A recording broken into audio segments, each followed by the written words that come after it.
Sosyal medyada en çok bana sorulan sorulardan biri implant hakkındadır. Değiller bu implantın fiyat farkı nedir hocam? Ben her zaman hastalarıma da bildiriyorum. İmplantın fiyatı markasına ve ülkesine göre değişir. Öncelikle bunu söyleyeyim ki implanttan sakın korkmayın. İmplant artık günümüzde o kadar rahat oldu ki diş çekiminden bile daha kolay.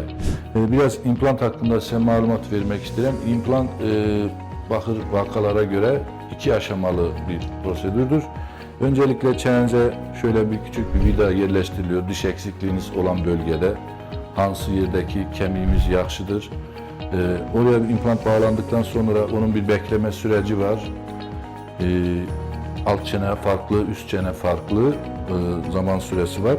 Ondan sonra ikinci bir parçası oluyor, böyle ebatmen parçası.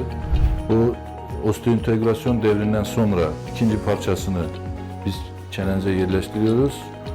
Ve son etapta karonkasını da kapağın onun üstüne bağlıyoruz. Bu üçü bir implantı tamamlanmış oluyor.